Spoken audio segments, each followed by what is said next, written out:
Vos partisans, les gens qui vous apprécient et veulent vous voir occuper à nouveau le poste, même eux admettent que vous êtes comme un mauvais rhume.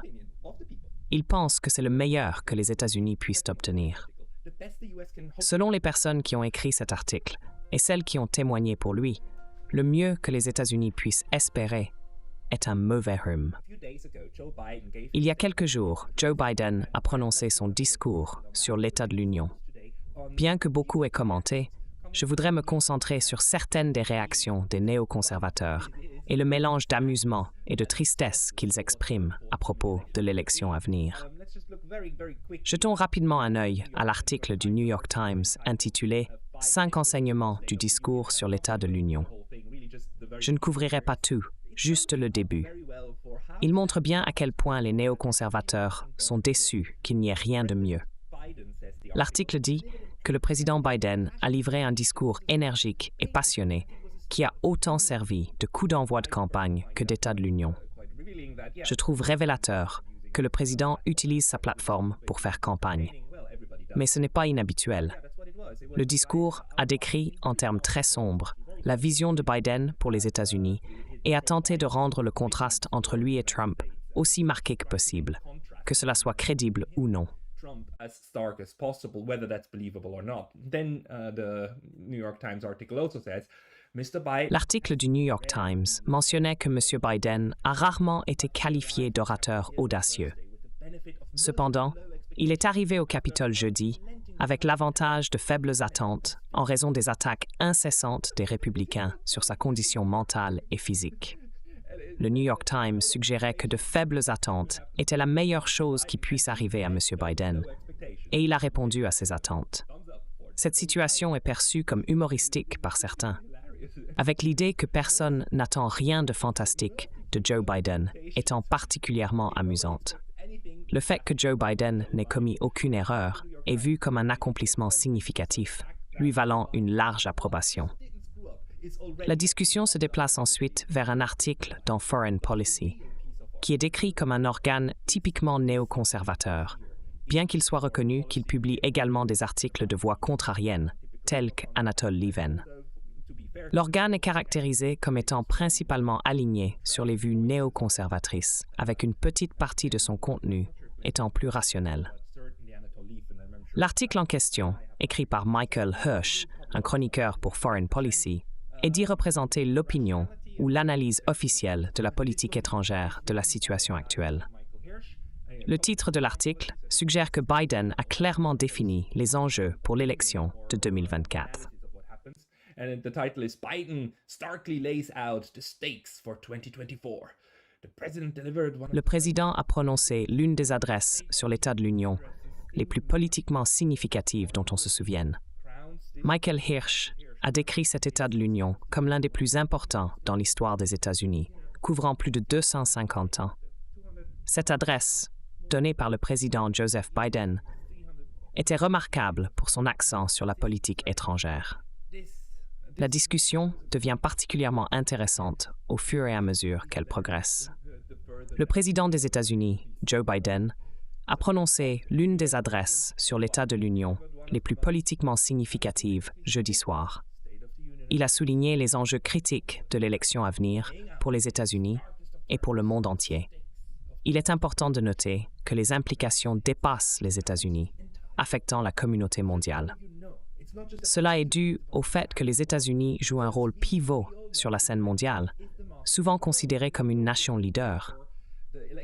Dans un scénario hypothétique où des extraterrestres visitaient la Terre et demandaient à être conduits à notre leader, beaucoup pointeraient vers le président des États-Unis, reflétant le rôle de leadership mondial perçu du pays. Cette perspective est souvent discutée par des commentateurs comme Alexander Christoforou et Alex Mercurius, qui critiquent le point de vue néoconservateur et mondialiste. Ils soutiennent que cette mentalité place Washington, D.C. au centre d'une lutte mondiale entre la démocratie et l'autocratie, la dépeignant comme une bataille entre le bien et le mal.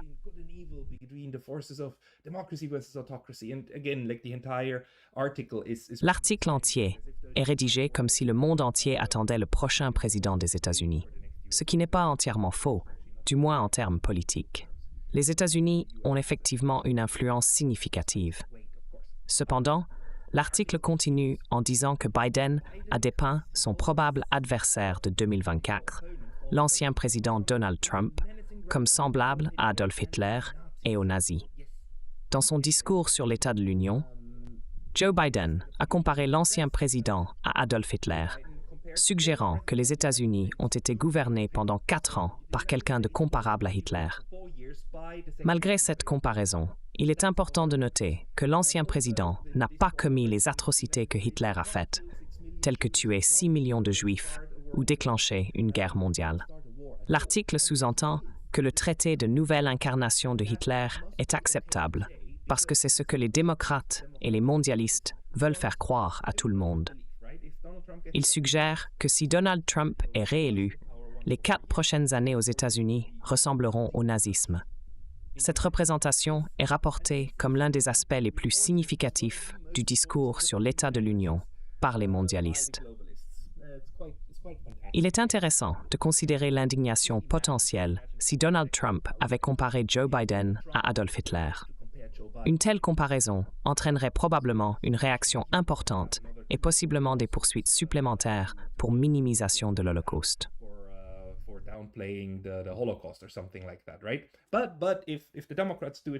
Mais si les démocrates le font aux républicains et si Joe Biden le fait à Donald Trump, alors c'est acceptable, parce que tout le monde sait que Donald Trump est apparemment le deuxième Hitler, évidemment. L'article continue.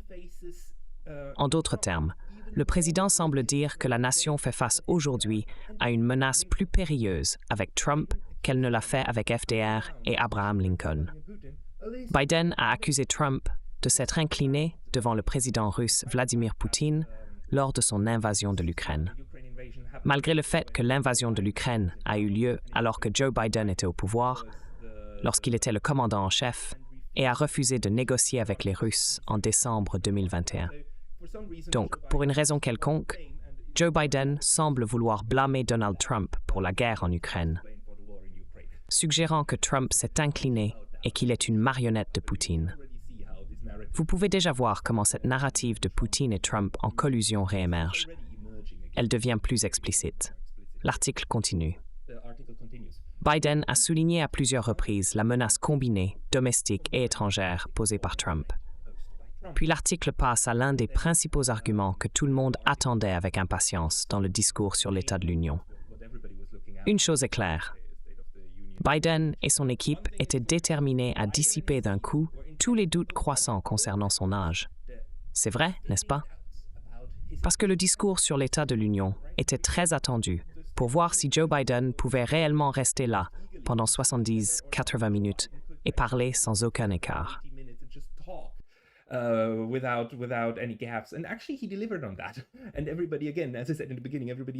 Il a tenu parole. Comme je l'ai mentionné plus tôt, tout le monde est content qu'il ait atteint les standards minimaux en étant capable de lire un discours préparé face à une caméra, ce qu'il a dû pratiquer pendant des semaines.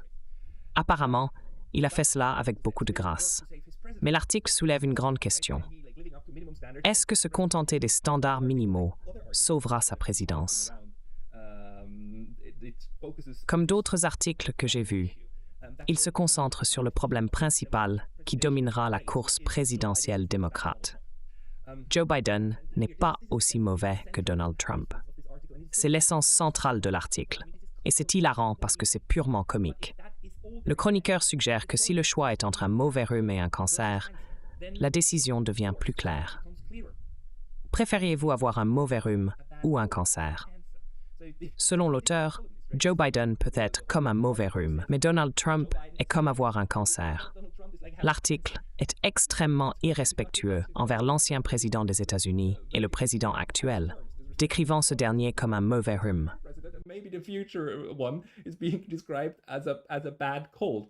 And then the article starts quoting Norm. L'article cite Norm Quartz, ancien directeur de la communication au Sénat de Biden. Quartz dit que les gens ont souvent l'impression de devoir choisir entre le moindre de deux mots. Il suggère que le message de Biden, exhortant les électeurs à le comparer non pas à l'Almighty, mais à l'alternative, commencera à résonner.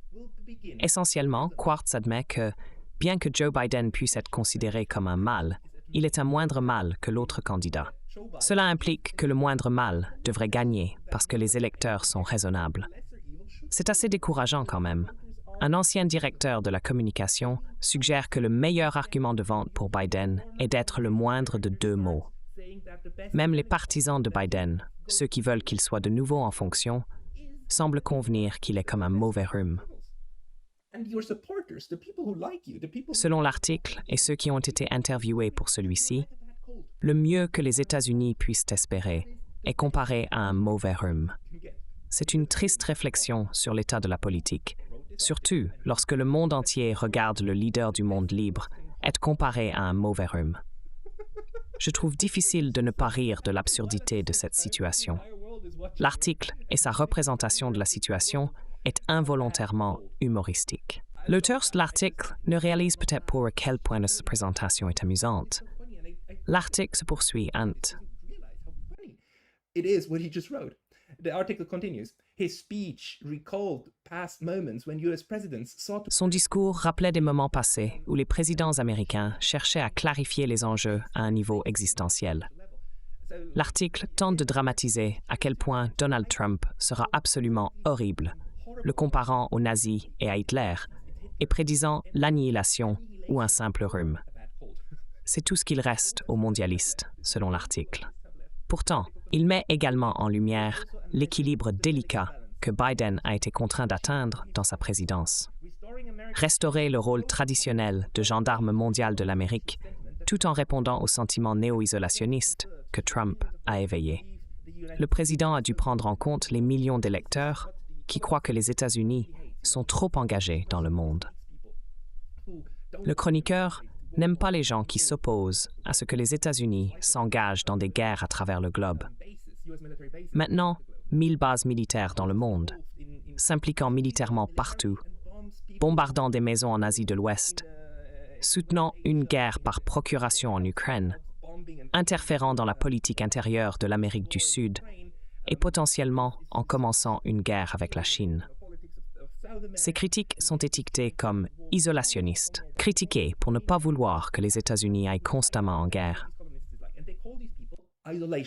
People who don't want the United States to constantly go to war, these people are called neo-isolationists. Ces personnes sont appelées néo-isolationnistes. Elles tentent de dépeindre M. Biden comme un homme d'État, peut-être une décision discutable, mais un homme d'État qui dirigera les États-Unis et le monde. Diriger le monde, selon leur point de vue, signifie toujours militairement. Ils ne peuvent concevoir le leadership sans intervention militaire. En réalité, cette approche défend souvent les intérêts d'un très petit groupe au sein du complexe militaro-industriel aux États-Unis. Pour cela, ils sont prêts à causer la mort de millions de personnes, soit directement par les mains des États-Unis, soit indirectement à travers des intermédiaires et des changements de régime. Cela s'est produit trop souvent au cours des 80 dernières années. L'article mentionne également que Biden a déclaré qu'il rétablirait Roe contre Wade comme loi du pays. Je dois dire, quiconque croit encore que les démocrates sont sincères à ce sujet est soit aveugle, soit sourd, soit naïf. En 2020, les démocrates contrôlaient la présidence, la Chambre et le Sénat. Ils ont eu 2 ans pour passer une loi faisant de Roe contre Wade la loi du pays. Ils ne l'ont pas fait.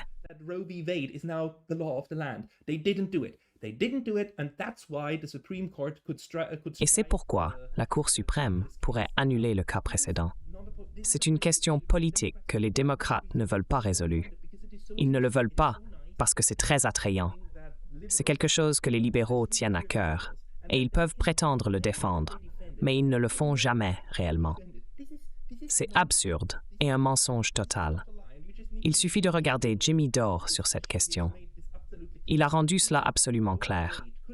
Roe v. Wade aurait pu être transformé en législation contraignante et signé en loi par le président pendant les 2 années où il contrôlait tout. Mais ils ne l'ont pas fait. Joe Biden ne l'a pas fait. Les démocrates ne l'ont pas fait. Ils ne voulaient pas que Roe v. Wade devienne une véritable loi. Alors la Cour suprême n'aurait pas pu annuler cette loi parce que la Cour suprême est liée à interpréter la volonté de la loi. Roe v. Wade n'est pas une loi. C'est pourquoi la Cour suprême a pu l'annuler.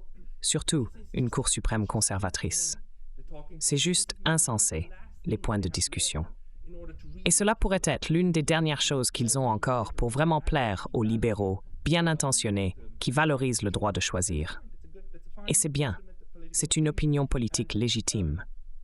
Le fait qu'ils jouent encore à cela est incroyable. Parce qu'il faut croire que les gens sont totalement naïfs pour penser qu'ils défendraient encore Roe v. Wade.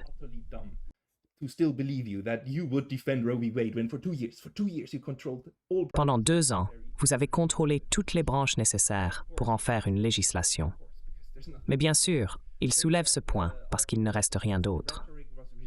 Ensuite, l'article dit également que la rhétorique était retentissante, voire incendiaire, peut-être un peu désespérée. Mais soyons réalistes, Biden ne sera jamais un grand orateur. La rigidité, le marmonnement et les bégaiements occasionnels, qui semblent rendre chaque discours de Biden un acte de haute voltige à couper le souffle, on ne sait jamais s'il va réussir à terminer une phrase sans trébucher, étaient tous présents jeudi soir, accompagnés de temps à autre par une crise de toux entre les lignes applaudies. Le défi pour Biden et les Américains, c'est que cet adversaire, le président précédent, déploie maintenant une rhétorique apocalyptique similaire.